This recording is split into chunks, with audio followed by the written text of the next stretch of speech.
Card আর কৃষক card করছে। তো আসলে তো এটা কোনো অথরিটির কিছু না, এটা একটা সুস্পষ্ট ধোঁকাবাজি। তো এখনই তারা নির্বাচনের আগেই ধোঁকাবাজি রাষ্ট্র নিচ্ছে মানুষকে বিভ্রান্ত করার জন্য। তো নির্বাচনে বিজয়ী হলে কী হবে এটা তো খুব স্পষ্ট।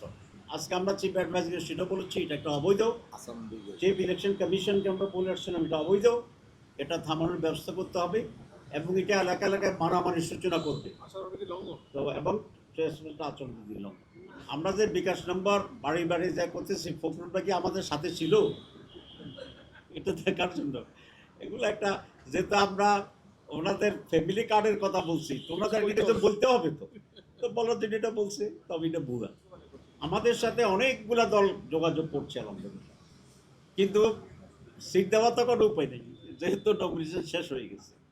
তা আমরা বলেছি সিট পাইবে না, আসতে পারলে আসো। এরকম অনেক দল আছে যারা আসতে চাচ্ছে ইনশাল্লাহ। আর আমাদের সাথে 11 দলই ছিল,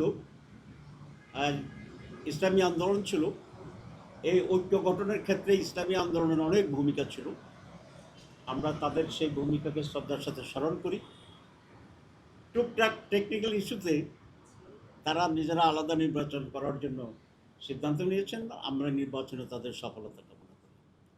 আরেকটা কথা আপনাদের বলতে চাই, আমরা ইসলামী আন্দোলনের সম্মানে তাদের যিনি নায়েবে আমির আছেন তার আসনে আমরা কোনো ক্যান্ডিডেট না দেওয়ার সিদ্ধান্ত গ্রহণ করেছি।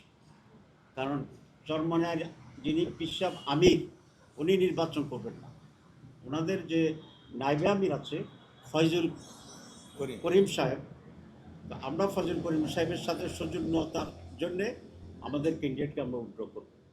কারণ আমরা তো জুটেছিলাম সেই কন্ট্রিবিউশনের একটা সৌজন্যতার জন্য।